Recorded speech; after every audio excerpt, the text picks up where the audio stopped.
Okay, that's excellent.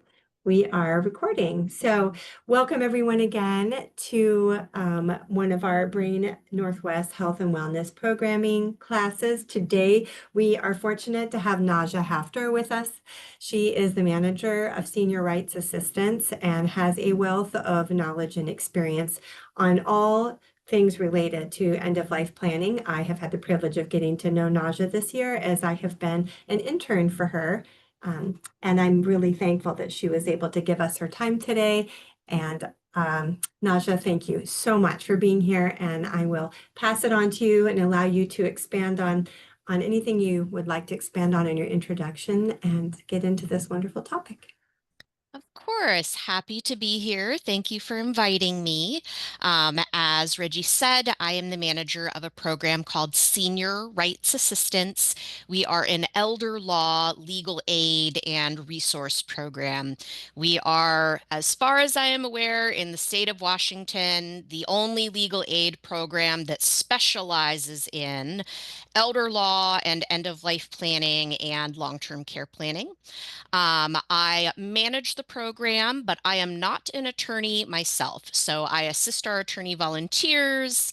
I run the administrative side of the program, do community outreach. But what that means is I can't give legal advice. I can give a lot of information. I can educate you. But when it comes to the specifics of someone's personal situation, what should I do specifically or not do specifically in my situation? That's legal advice. That's where a lawyer might have to answer your question. So I just like to say that at the top so that people know that there are limitations about the kinds of questions that I'm able to answer. So general questions, I can usually answer those or at least tell you where to find more information. Really specific personal situation questions, probably beyond the scope of what I do.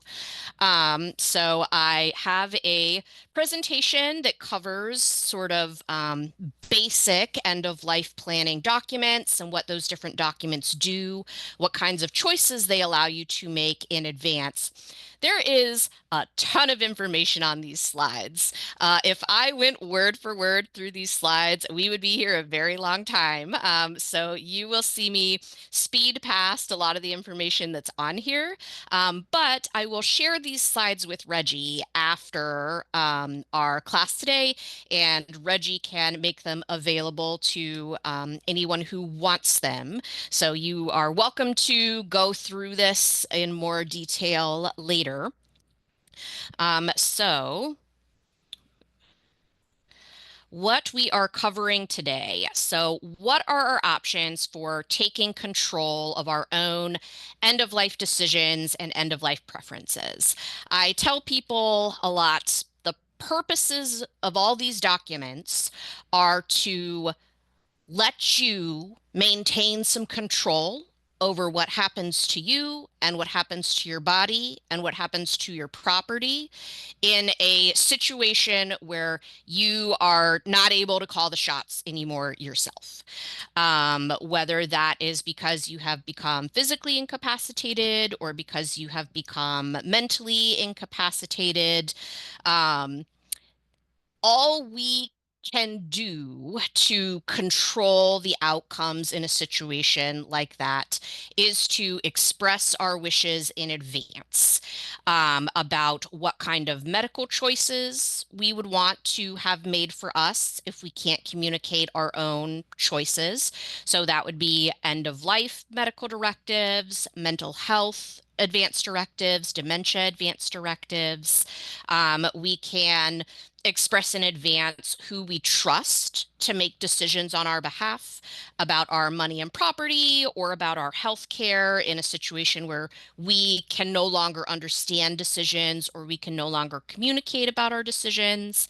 And we can make choices in advance about who we want to receive our money and property after we pass away. And we can make decisions in advance about what we want to happen with our physical remains. So pretty much every state in the United States will have some version of these documents available for people to use.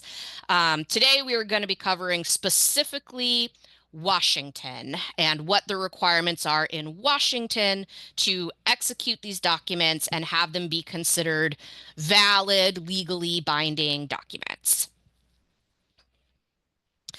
Why plan in advance for the end of life? A lot of people are extremely uncomfortable talking about death and extremely uncomfortable talking about incapacity, or their family is uncomfortable with it. They just don't want to think about that yet, and they feel like they don't need to think about that yet.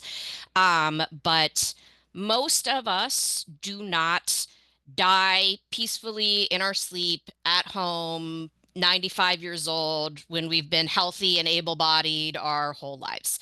That does happen for some people, but it is not what happens at the end of life for most people. There are many changes that come with aging to your physical abilities, your cognitive abilities, and sometimes these changes happen very suddenly. You all work in the field of, brain injuries. I'm sure all of you are aware that any person at any age can have a sudden change in their ability to make their own decisions and understand what's happening in their own lives. Um, the only thing that is guaranteed to every person is that eventually we are going to die. It is unavoidable. If we're fortunate, it happens at the end of a good long life. But it is going to happen to every single one of us. And it's scary for people because there is such a loss of control and loss of self-determination that happens often at the end of someone's life. I mean, dying is kind of the ultimate loss of control and the ultimate loss of self-determination. It is this unavoidable thing that you have a very limited say over it. Um, Acknowledging this ahead of time lets you retain some of that control at the end of your life, even if you are no longer able to communicate your own preferences, even if you are no longer able to understand what's happening anymore. And you make painful choices easier for your own loved ones by making it very clear to them what you want and don't want. So, what kinds of choices can we control? We can control some things about what kind of medical care we want to receive and not receive, whether that is life-sustaining care in an end-of-life scenario where you're terminally ill, whether that is mental health care if you're someone who has variable capacity due to a mental health issue, and sort of a subset of mental health advance directives is dementia advance directives. So, what kind of care someone with dementia specifically wants or doesn't want as their condition progresses and they become less able to understand choices about their care and less able to participate in their own care planning. We can make decisions about who we trust to be our proxy and make choices for us when we're no longer able to communicate our own choices. When we make decisions about that in advance, we can use a durable power of attorney to put that into place. If you do not plan in advance for this and you reach a point where you can no longer make your own decisions, a court will decide for you who is going to make decisions for you. And that comes along with a pretty substantial loss of adult rights. That's typically called a guardianship or a conservatorship.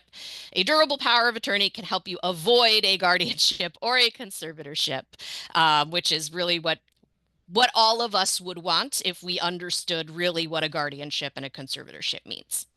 And we can make choices about what we want to happen with our belongings and our physical remains after our deaths. There are various tools that let you do that. Wills, that's one tool most people are familiar with. Dispositions of remains. There are other tools that I won't talk about very much today, like trusts, but I will mention a couple of things that can record your wishes and get your wishes followed through on that aren't making a will. So there is a term that's going to come up a lot as we talk about these documents, which is a disinterested witness or a competent and disinterested witness. Um, Anytime in the law in Washington and really in any state when we're talking about executing these end of life documents, there are going to be requirements for either notarization or witnesses. And if you're going to have a witness sign a document, that person needs to be an adult who is of sound mind and who is disinterested. So, not someone who is going to benefit financially or benefit in another way from the arrangement in the document. Not someone who is a caregiver for the person who's making the document. That includes a lot of people, in-home care providers in medical facilities and residential care facilities, the owners, operators, employees, or relatives of owners or operators of healthcare facilities or long-term care facilities in which the person making the document is a patient or a resident. Basically, if you are connected with the medical care or daily personal care of someone, you cannot be a witness to their end of life medical documents. Um, you should not be related to the person making the document, and you shouldn't be related to any of the agents named in the document by blood or by marriage. And you yourself should not be a party who is named in the document. So if your friend is making a healthcare power of attorney in which they are naming you as the agent, you cannot sign that document as a witness. You're not disinterested, you're named in the document. There are two more terms that are popped up on this slide. One is principal.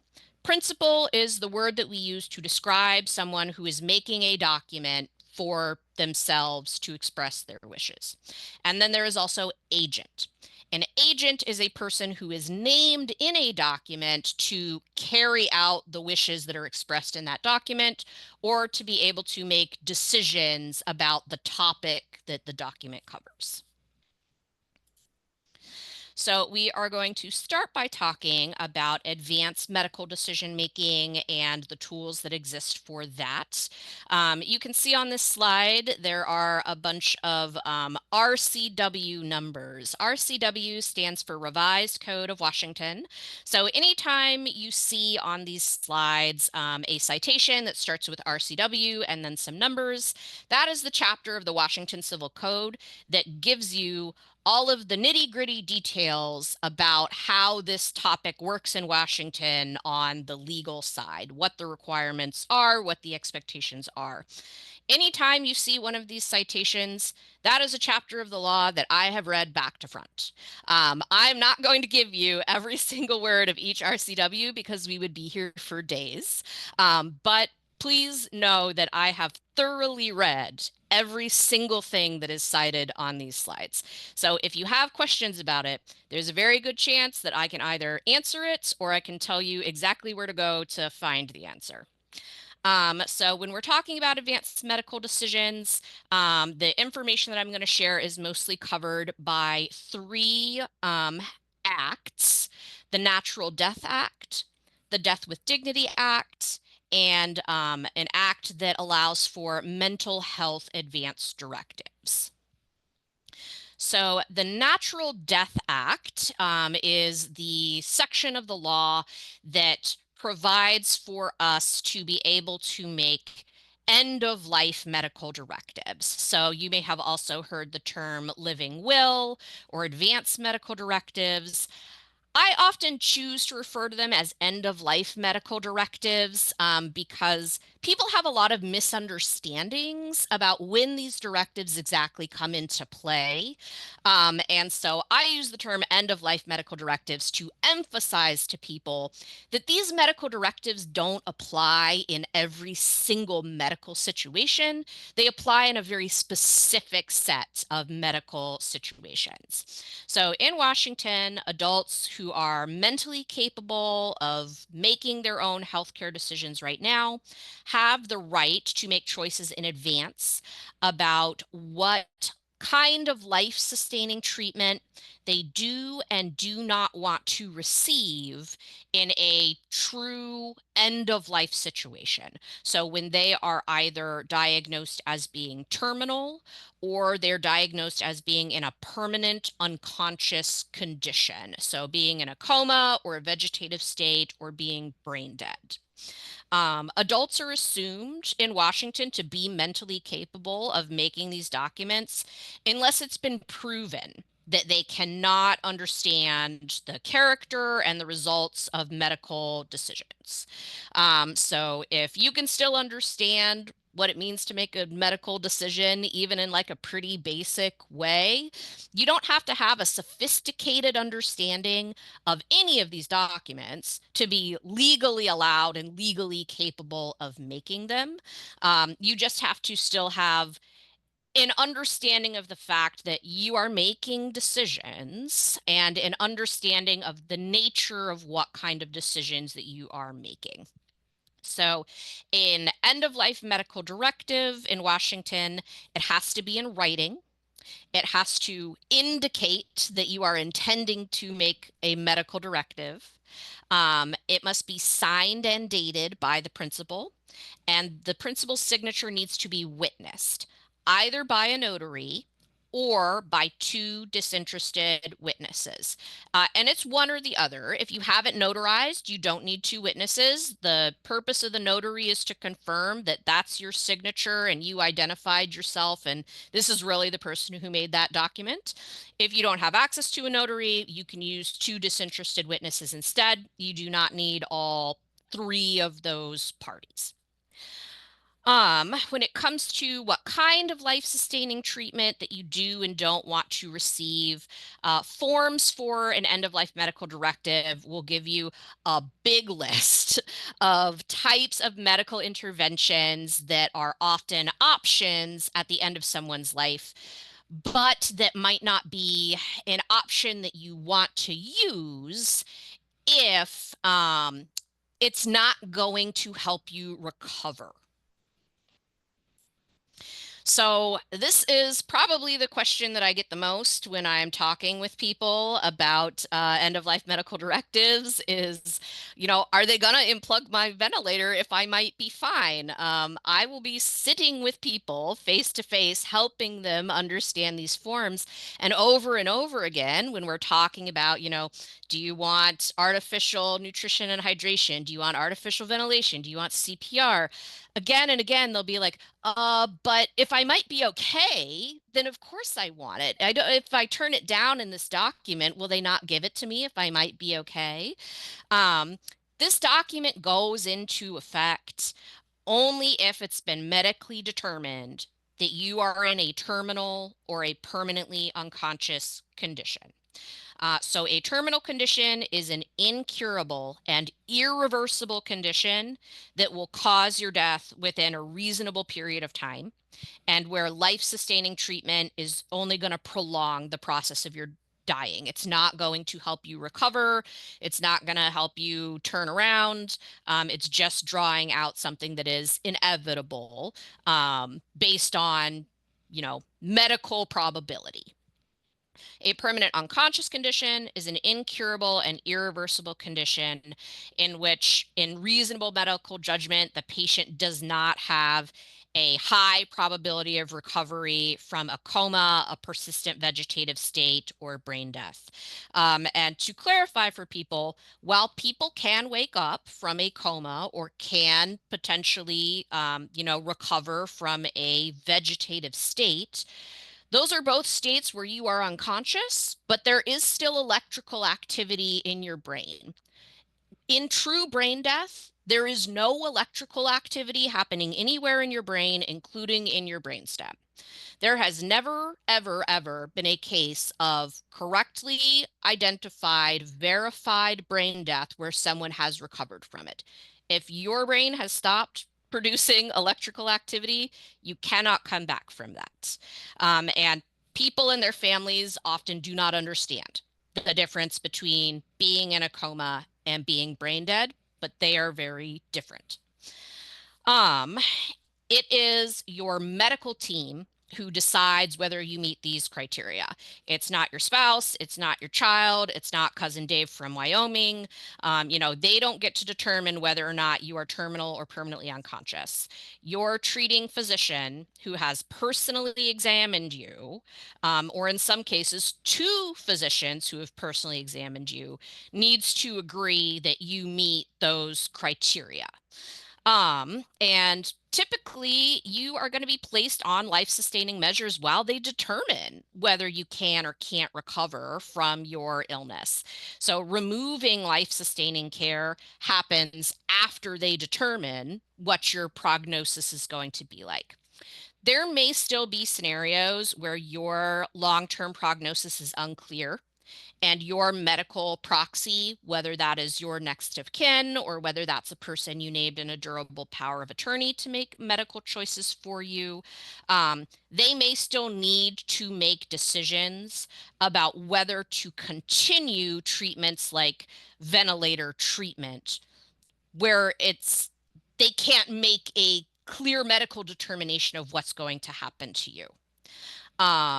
Your advanced directives can still guide the decision making of your medical proxy, even if they haven't been able to determine whether you are terminal, or whether you're permanently unconscious. Your preferences that you express in your end of life medical directives about your preferences around quality of life, you can give very detailed instructions in these directives about what you consider to be acceptable conditions of survival and what you consider to be not acceptable conditions of survival. So you can still direct people and guide their decision making about your health care in a situation where you can't communicate your choices, and also it's not a clearly defined end of life situation. If you get to the end of your life and you change your mind, this is another question that I get quite a lot. What if I change my mind? So the directive exists to guide your care if either A, you can't understand the decisions that need to be made, or B, you're not able to communicate your preferences. If you understand what's going on and you can still communicate your wishes, your medical care team is required to honor the decisions that you are actively making. They're not going to override you based on your directive if you can tell them exactly what you want and don't want. You can revoke a medical directive at any time, regardless of your mental state or competency. So there's no limitation on being able to revoke your medical directive. You can do it at any time. You can physically destroy it. You can make a written statement of your intent to revoke it, or you can verbally tell your doctor that you want to revoke your directive. Regardless of what you have put on paper in the past, absolutely no one can compel you to live by those choices if you can express now that your wishes are different. But the directive can still be very helpful to everyone, even in a situation where you can communicate your wishes, because end of life is a very emotionally complicated, difficult to navigate time for people. And your family and your loved ones may try to persuade you or bargain with you to make the choices that they want you to make, motivated out of their own feelings about what is happening. So the medical directive can also be a clear reminder to everyone of your preferences and your values, including as a reminder to you if someone is putting pressure on you to make a decision that maybe you don't want to make for yourself.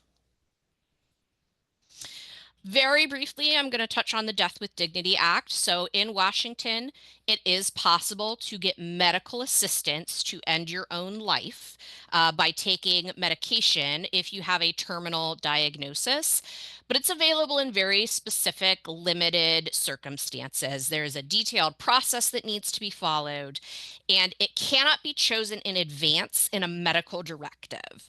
You're only eligible to express this choice once you have been given a terminal diagnosis. This means that people with medical conditions that will cause permanent mental incapacity, like Alzheimer's or other conditions, they can't indicate in advance that they want death with dignity if they're ever in a terminal condition. Also, you cannot choose death with dignity for non-terminal conditions, even if they are causing you immense suffering. So you can't get death with dignity simply because you have a confirmed diagnosis of Alzheimer's. Alzheimer's by itself is not terminal in a way that meets the definition for the purposes of this specific legal process. But while you can't choose death with dignity in advance in anticipation of being incapacitated and terminal, you can still make your medical directives requesting no life-sustaining treatments if you are in a terminal condition.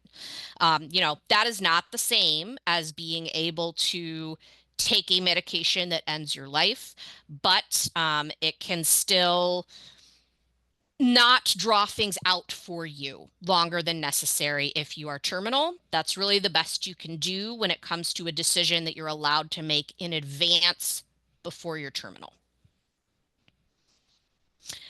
Mental health advance directives are very similar to end of life directives, except they're aimed at allowing people to express their choices for treatment um, if they are mentally incapacitated. So if they have a mental health, behavioral health, or neurological disorder that causes them to fluctuate in their ability to understand treatment, you can make a directive in advance that says, if I'm incapacitated and I'm not able to give informed consent to treatment, I'm giving my informed consent right now to the kind of treatment that I want and the kind of treatment that I don't want. Um, Early treatment can prevent the need for involuntary treatment. And people with behavioral health disorders have a variety of different perspectives and preferences about their treatment when they're incapacitated, whether they want to be able to revoke their directives while they're incapacitated, who they want to be able to make decisions for them if there's a decision that needs to be made that's not covered in the directive.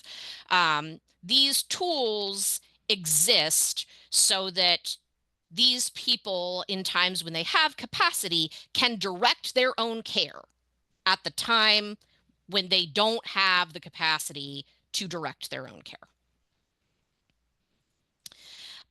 This is a slide that has some definitions. I will not dig into them, but because there are specific terms in the law when it comes to mental health advance directives, they also apply to dementia directives.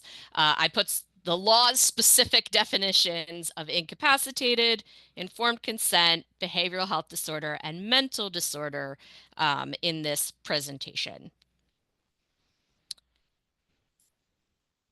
To execute a mental health or a dementia advance directive, it can include any provision relating to behavioral health treatment or care, or the management of a person's personal affairs when they're mentally incapacitated. It needs to be in writing. It needs to contain language that clearly indicates that you are intending to create a mental health advance directive. It needs to indicate in it whether you want to be able to revoke the directive while you're incapacitated, or if you want to be unable to revoke the directive. Maybe you say, I trust my decision making right now when I have capacity. I do not trust the decision making of incapacitated me. Do not listen to incapacitated me if incapacitated me wants to revoke this. Leave it in place. I can only revoke it if I understand what I'm doing. The directive needs to be dated and signed by the principal. If the person is physically unable to sign, there is a process that can be followed where they direct someone in the presence of a notary to sign for them. A directive that includes appointing an agent. So if in your directive you name a specific person that you want to be able to make mental health treatment decisions for you, you need to include the words in the directive somewhere, this power of attorney shall not be affected by the incapacity of the principal, or similar language showing that You want this document to still be in effect. You want this person to still have this authority, even if you are incapacitated. And we'll get to why that's in there when we talk about powers of attorney and substitute decision making. So the two things that I have cited here are the Uniform Power of Attorney Act. That's mostly what I will be talking about. But I also mentioned the Uniform Guardianship, Conservatorship, and Other Protective Arrangements Act. So if you do not make choices in advance about who you want to make decisions for you, a court will end up making that choice for you. A court will end up appointing someone to do that. And the Uniform Guardianship, Conservatorship, and Other Protective Arrangements Act, that is the section of the law that outlines how a court does that. But we won't talk in very much detail about it. So a power of attorney is a document. You might hear people say, or you might say yourself, I'm power of attorney for my mom. The power of attorney is actually the document. You're the agent. The person who acts under the authority of a power of attorney is called an agent or called an attorney in fact. And the document itself is a power of attorney. But colloquially, people say all the time, I'm a power of attorney, she's my power of attorney. So it's a document in which you give a person of your choice the legal authority to make decisions about your money, your property, and your health care. In end of life planning, when we talk about a power of attorney, we are referring to a durable power of attorney. What makes it durable is that it continues to give authority even when and if the person who made it becomes incapacitated. The reason for this is because powers of attorney are voluntary documents. The person who made it can revoke it at any time. So the law tries to protect us by assuming that if we can no longer understand how to revoke the document, the law should revoke the document for us, unless we tell them not to do that. If we tell them not to do that, that's a durable power of attorney. A financial durable power of attorney, it can also be called a general durable power of attorney, gives the agent the authority to make decisions about a person's financial affairs, property, public benefits, legal affairs, many things. And a medical durable power of attorney or a healthcare durable power of attorney gives the authority to make decisions about what kind of medical care you receive or don't receive, what settings you receive care in, which providers you see, and also gives authority to access and use someone's medical records under HIPAA. So any end of life decisions made by a medical power of attorney agent are subject to the preferences expressed in your medical directives. So we usually recommend that people do all of those things at the same time: the medical directives, the financial power of attorney, and the medical power of attorney, because your medical power of attorney agent is legally obligated to follow the wishes that you have expressed in your end of life medical directives. Neither of these documents gives the agent the power to override the decisions that principals make for themselves. This gives a person the authority to make decisions in addition to you, or instead of you, if you are choosing not to act or if you are unable to act. It does not give your agent the authority to take away your access to your own finances. It does not give them the authority to take away your access to your own healthcare information. It does not give them the authority to make decisions about where you live or about who you can spend time with, even if you become incapacitated. If there's a situation where you're not able to cooperate anymore and you're going around causing a mess because you don't understand decisions anymore, your agent might have to go to court and ask the court to appoint them as guardian so that that person has the authority to make the decisions, and you can't go around causing a mess behind them. But until that point where a court says, no, this person truly can't be allowed to make decisions anymore, this doesn't give away any of your own authority or any of your own power to make your own choices. It just enables another person to assist you, because the everyday bureaucracy of life does not accommodate people making decisions for you on an informal basis. If something happens to you and you don't understand what's going on anymore, or you can't communicate your decisions, your bank, your insurance company, the government are not going to allow your loved ones to make decisions about paying bills or medical treatment or fulfilling legal obligations unless there's a legal document that gives that person the permission to do it.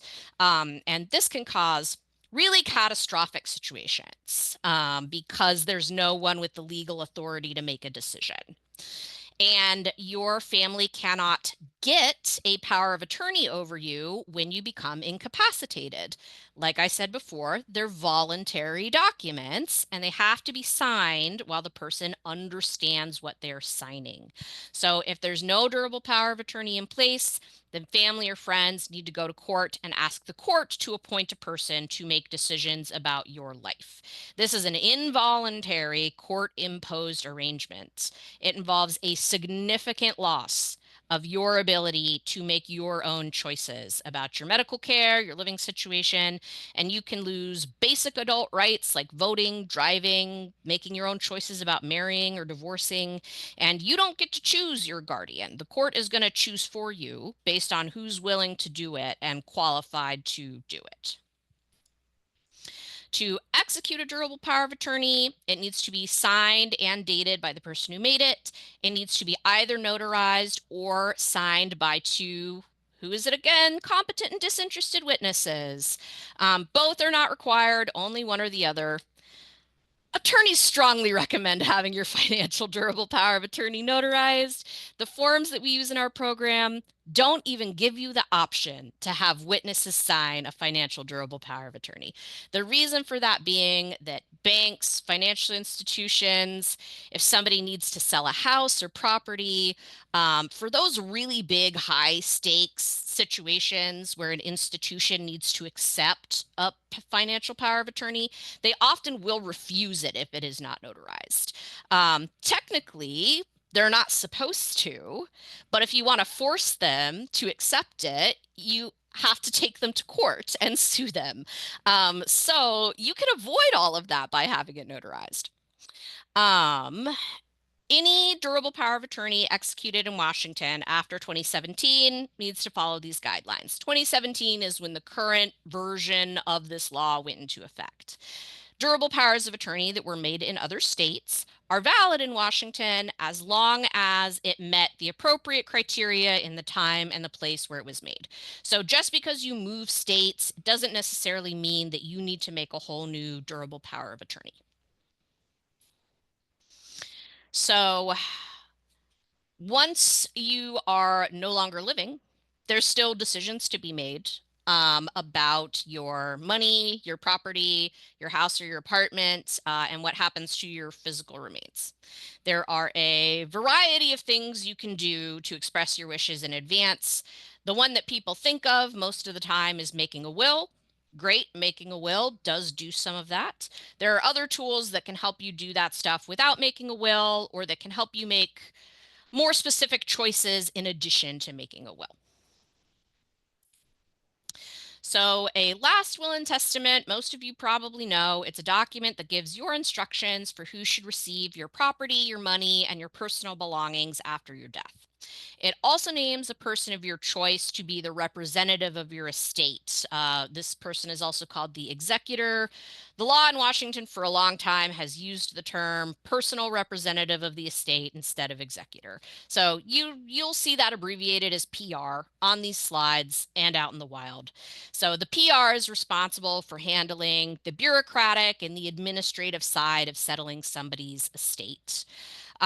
So assets whose inheritance is directed by a will, let's say you make a will, it leaves your house to your children. Typically, that's going to be subject to a process called probate. Probate is a court proceeding where your personal representative reports to the court about your assets, your debts, what gets paid off and when, and what the final distribution of your assets ends up being. In Washington, this process typically takes somewhere between 6 and 12 months.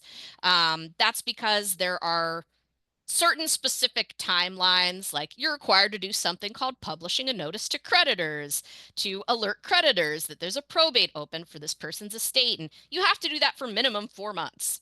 So that puts a pretty hard timeline in there of you're not going to be able to do it in less time than this. So 6 months for a simple estate is pretty typical. Sometimes things happen, it draws out to 12 months. Sometimes probates are open for years if there's a dispute happening in them. I have personally worked with a client whose father's probate has been open for over 7 years now. So that shouldn't be that way. It typically only happens if either the personal representative is not doing their job and not filing all of the information with the court in a timely manner, or if the heirs are having a dispute about how things should be distributed. You can also leave some assets to your heirs in ways that avoid the need for probate to facilitate the transfer of your stuff to them. So for bank accounts and retirement accounts, you can contact your financial institution and ask to name what's called a beneficiary on death. That tells your financial institution, when I die, this person can come to you with my death certificate and their identification and proof who they are, and I want you to cut them a check of the contents of my account. Um, you can make what's called a transfer on death deed for a house or a piece of land, which is very similar to naming a beneficiary for an account. It names a beneficiary for your house. You can also use a trust to control assets, which is a little more complex. A lot of people get this weird idea about estate planning that like everyone should have a trust to avoid probate. Um, Not necessarily true. For a lot of people, a trust is really a much more complex tool than they really need. So the requirements for a valid will in Washington, you have to be over 18 years old, of sound mind, and reside in Washington. The document needs to contain language indicating that you do intend for this to be your last will and testament. You need to sign and date it in the presence of two disinterested witnesses. This is one where you must have the two disinterested witnesses. You cannot just have it notarized. You need two witnesses to sign it. That's required. So the two disinterested witnesses also sign the will. They are verifying that they watched the testator, that's the word we use for someone who made their last will and testament, sign it. Or they are verifying that the testator personally affirmed to them, I signed this document before you were in the room, but that's my signature. Optional but helpful, a notary can notarize the signatures of everyone who signed the document. They can notarize the signature of the person who made the will. They can notarize the signatures of the two witnesses. A will where all of the signatures are notarized is called a self-proving will. And the purpose of it is that if there was any reason during a probate where they might need to call the witnesses into court to confirm that they really did see the person sign the will, it usually avoids the need to call those witnesses in person if you had a notary, stamp and say, yeah, all of these signatures are valid. All of these people prove to me that they are who they say they are. Do I need a will? Maybe not. We have limited time left, and I want to be able to have some space for people's questions, so I won't go too much into this slide. You can read it later after I share them with Reggie. But not everybody really needs a will to get their wishes about their property carried out. If you don't own a house, you don't own land, and your primary assets are, a couple of bank accounts and just your personal property, you don't necessarily need a will, especially if you want your assets to go to your next of kin anyway, your spouse or your children. The law says that if you don't have a will and you don't make beneficiary designations, that specific people are entitled to inherit from you. This distribution to your legally closest relatives is called intestate succession. But also, if you just put beneficiary designations on things, those are binding. If you want your roommate to have your bank account, you can name your roommate as the beneficiary, and the bank account's going to go to your roommate and not to your second cousin Carol. So, a disposition of remains lets you make decisions in advance about what you want to happen with your physical remains and who you want to have the legal authority to make your final arrangements. So, in Washington, you can choose to be buried, cremated, um, or subjected to what's called alkaline hydrolysis. It's usually called aquamation, or natural organic reduction, which is also called human composting. So those are just two alternative methods, usually used as an alternative to cremation. You can direct that your remains be released or shipped to a specific person or taken to a specific location. Or if you want to be buried or have your cremated remains interred in a specific cemetery or in a specific city or state. You can name a specific person to have the legal authority to make these arrangements. If you made a disposition of remains, the person you named as your agent should follow the directions that you gave them to the best of their ability. However, you only get what you can pay for. No one else is obligated to pay the costs for your burial or cremation or your other arrangements. So if you have not left money specifically for your final arrangements, or if you have not prepaid in advance for your arrangements, you might not get what you wanted. There are also willed body programs that let you arrange in advance with a medical school to donate your remains for use in teaching and research. University of Washington has a willed body program, but if you want to do that, you do have to fill out their paperwork while they are still living. You can't just say in a disposition of remains, I want this to happen. You need to inform the program in advance that you're going to want that to happen. What happens if I die with no one and nothing? I actually get this question a lot. I talk to a lot of people who have no one and nothing, unfortunately. Um, with your physical remains in King County, which is where my program is located, the coroner's office will search for your family. If your family can't be found, a professional may be appointed to look for your assets and pay for your final arrangements out of any assets that you may have. If you have no assets and no family, the county will eventually have you cremated, and they will bury your cremated remains in a box in a plot that the county has for unclaimed remains. They do keep a record of where your remains are buried, and all counties have some version of this process for people who are unclaimed and don't have a way to pay for final arrangements. What happens to your property? Eventually, bureaucracy takes its natural course. If you own a house or land, unpaid property taxes will add up. Your city or your county will foreclose and auction the property to cover the unpaid taxes. In some jurisdictions, this might involve appointing a professional representative of the estate to open a probate and search for heirs. In some jurisdictions, they might just do it, and then they hold specifically money from the sale beyond what was owed on the taxes. So the city or the county, they can only take what was owed to them. So if they get more money at auction than what was owed in taxes, your heirs, whoever they are, wherever they are, they're owed the remainder of it. So usually that gets held by the courts in a court registry.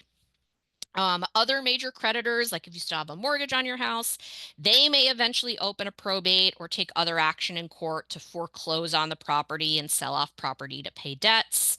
When it comes to bank accounts and financial accounts, after 3 years with no activity, financial institutions report accounts to the state as abandoned.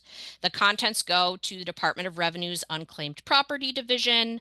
And then if you do have heirs out there, they can claim the money that is owed to your estate by going through the process of proving that they're entitled to inherit it. So in some states, they have a time limit on that where they say, okay, the state's going to hold this unclaimed money for 7 years. And then if no one claims it in 7 years, congratulations, it belongs to the state of New York now. But in Washington, actually, the state holds on to that money indefinitely.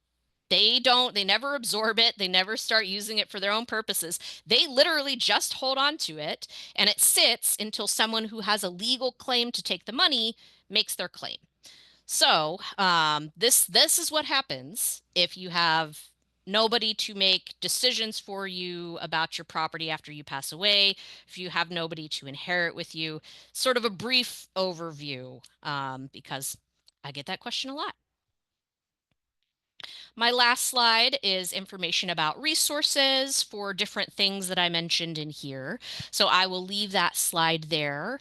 And Reggie, I don't know if you got any questions in the chat while I was speaking, or if there is anybody who has questions. I can't really see people, so No problem. I'm going to pause the recording and remind everyone that you'll get a copy of these slides because I'll email everyone who signed up for the class. But I'll pause the recording and we will move to questions.